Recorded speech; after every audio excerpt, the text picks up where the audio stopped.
비트코인이 다시 2만 달러를 회복을 했습니다. 보시는 것처럼 비트코인이 4.3%가 상승을 해가지고 다시 2만 달러를 넘어섰고, 이더리움은 무려 10%나 상승을 해서 지금은 1,400달러 선을 보이고 있어요. 그리고 에이다의 경우도 24시간 대비해서 9.7%니까 거의 10%에 가까운 상승을 보여줬습니다. 어제 제가 영상에서 이 하락장 속에서 메이저 코인들의 가격 흐름을 한 번씩 짚어드렸는데, 이 시총 10위권 코인 중에서 유일하게 이 에이다가 연저점을 계속 깨가면서 후퇴하고 있다고 말씀을 드렸는데, 이렇게 하루 만에 바로 큰 상승을 보여줬어요. 이 에이다 뿐만 아니라 솔라나 역시 어제 그 6월의 연저점과 현재의 가격이 비슷한 수준이라고 말씀을 드렸는데, 이 솔라나도 마찬가지로 무려 9%가 넘는 상승을 보여주고 있습니다. 아무래도 이렇게 상대적으로 그간 소외되었던 이런 코인들의 매수세가 붙은 것으로 보여집니다. 이렇게 전반적인 암호화폐 시장에 훈풍이 돈 것은 어제 미 증시에 영향이 큰 것으로 보여져요. 어젯밤 미 증시가 개장하자마자 약간씩 좀 꿈틀거린다라는 느낌이 있었거든요. 그래서 어제 제가 멤버십 회원 텔레그램 방에 밤 거의 한 12시 다 돼가지고 이렇게 미국장이 오늘도 시작이 괜찮다라고 말씀을 드리면서, 그때 이 비트코인도 동반 상승을 해가지고 19,500달러까지 올라가고 있었거든요. 근데 저항을 맞고 숨고르기를 하고 있는 것 같다라고 말씀을 드렸어요. 그래서 저항을 돌파하면 2만 달러를 넘어서 22,400달러까지도 가능하다라는 기사를 소개시켜 드리면서, 자고 일어나면 2만 달러를 넘어줬으면 좋겠다라고 말씀드리면서 항상 긍정적인 생각하면서 좋은 꿈 꾸시라고 말씀드렸는데, 정말 자고 일어나니까 2만 달러가 넘었더라고요. 그래서 또 바로 아침에 이렇게 이 자기 전에 바라던 것이 또 이루어졌다고 말씀드리면서 어제 간밤에 이 미국 기업의 실적 발표에 대해서 브리핑을 했어요. 그래서 어제도 이 미 증시가 이렇게 또다시 대부분이 상승을 했는데요. 그러면서 나스닥은 또 한 번 2%가 넘는 상승을 보였어요. 이 어제 미 증시 상승은 어떤 큰 호재가 있었던 것은 아니었습니다.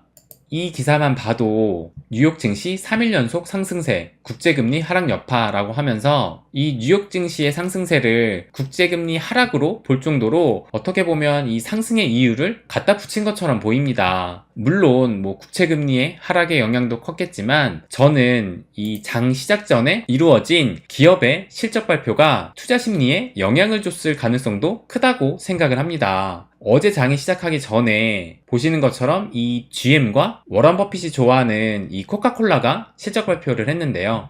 보시는 것처럼 GM은 3분기 순이익이 37%나 급증을 했다면서 미국 반도체 공급난이 풀렸나 하는 이런 기사가 나왔고, 또 코카콜라 역시 실적이 월가 예상치를 상회했다라는 이런 실적 발표가 있었어요. 이렇게 장이 시작되기 전에 이런 굵직한 기업들의 예상을 넘는 실적이 발표가 되면서 어느 정도 이 기대 심리가 시장을 이끌지 않았나 하는 생각이 듭니다. 그렇게 해서 결국 분위기 좋게 미 증시도 장 마감을 했는데, 그 이후로 이 빅테크들의 마이크로소프트와 구글의 알파벳이 실적 발표를 했어요. 그런데 막상 뚜껑을 열어보니까 보시면 빅테크 어닝 서막, 구글 3분기 성적표 예상을 밑도는 이런 실적 발표를 했고, 또 이 마이크로소프트도 클라우드 사업 실적이 기대 이하라면서 시간의 거래에서 주가가 하락하고 있다라는 이런 기사가 나왔습니다. 그래서 이 주가를 보면 이 구글의 알파벳 같은 경우 장 마감만 해도 거의 2% 가까운 상승을 했지만, 실적 발표 후에 이 폐장 후 시간의 거래에서 6.58이니까 7%에 가까운 하락을 했어요. 그리고 마찬가지로 이 마이크로소프트도 어제 장 마감은 1.38%로 상승으로 마감을 했지만, 실적 발표 후에 이 폐장 후 시간의 거래에서 마찬가지로 6.7%, 그러니까 거의 7% 가까이 하락을 하면서 정작 빅테크들의 체면이 구겨지고 말았어요. 그러니까 뉴욕 증시 빅테크가 강세장 흐름 깨나 구글, 마이크로소프트 실적 부진하면서 3거래일 연속 강세장에 찬물 끼었나 하는 이런 불안감을 내비치고 있습니다. 그렇다 보니까 과연 오늘 밤 미 증시가 어떻게 될지 살짝 걱정이 되긴 하는데요.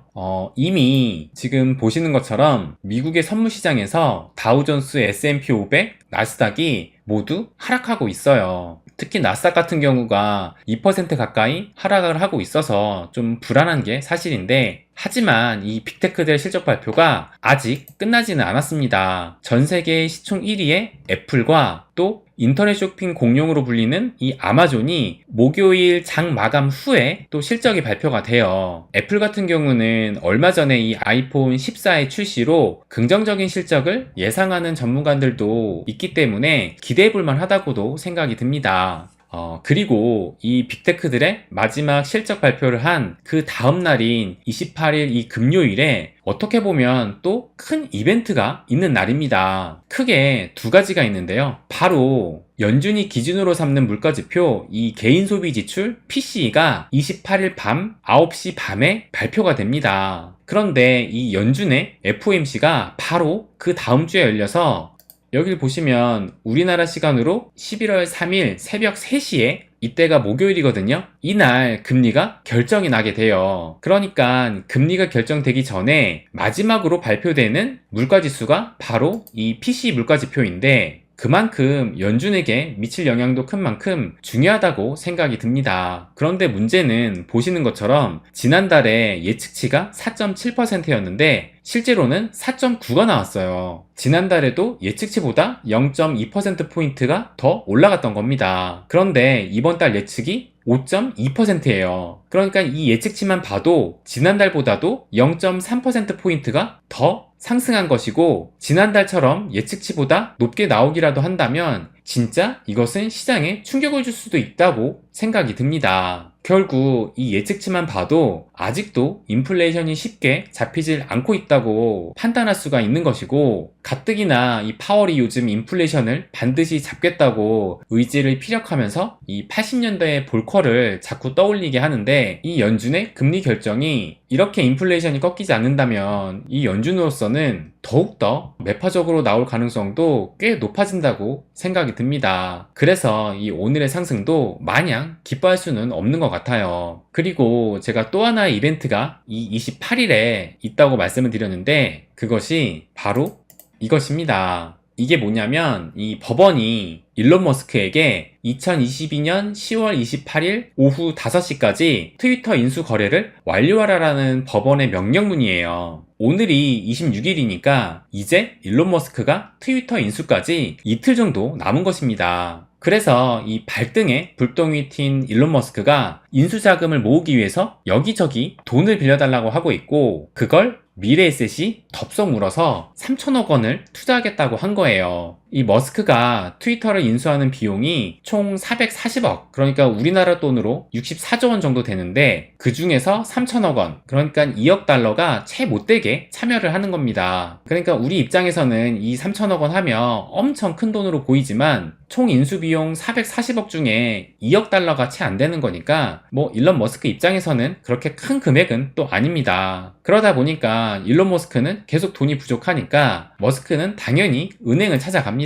그래서 미국의 모건 스탠리, 뱅크 오브 아메리카, 영국에는 바클리스, 일본은 미즈호 은행, 프랑스는 BNP 파리바 등 이런 글로벌 대형 은행한테 돈을 빌려달라고 합니다. 그래서 이게 오늘 나온 기사인데, 내가 이번에는 28일까지 확실하게 트위터 인수할 테니까 나 믿고 돈 빌려줘 하고 약속을 했다라는 기사가 이렇게 나온 거예요. 그래서 머스크가 대출은행한테 28일까지 트위터 인수를 완료하겠다고 약속했다라는 이런 기사가 나온 겁니다. 그러면 일론 머스크가 이 트위터를 인수하면 어떻게 될까요?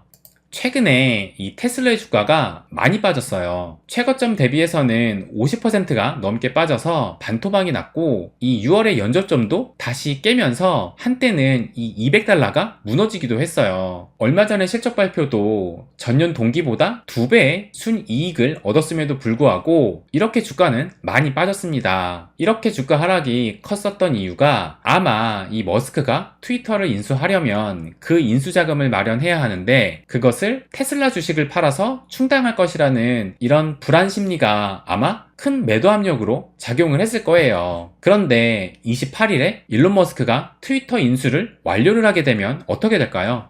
어제 이 테슬라가 5% 넘게 상승을 했습니다. 물론 이 테슬라뿐만 아니라 이 전기차 섹터의 다른 주식들도 다 올랐어요. 근데 이 기사를 보면 어제 테슬라 상승에는 특별한 재료가 없었다라고 말해요. 그리고 테슬라가 오르니까 그 밑에 전기차들의 주가는 덩달아 함께 오른 겁니다. 저는 이런 상승이 트위터 인수 날짜가 점점 가까이 오면서 테슬라의 주식 매도 압력이 줄어들었을 것이라는 이 불안감 해소에서 비롯된 것이 아닐까 하는 생각이 듭니다.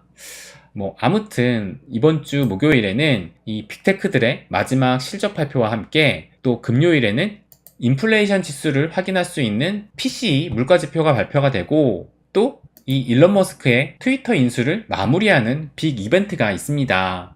지금 현재까지는 미 증시나 비트코인이 괜찮은 흐름을 보여주고 있는데 이 좋은 분위기를 이어받아서 남은 이벤트도 좀 불안을 잠재우는 상승의 방향으로 나가줬으면 좋겠습니다. 네, 그럼 오늘은 여기까지 하겠습니다. 항상 제 이야기 끝까지 들어주셔서 감사드립니다. 부자가 되는 길, 마이웨이.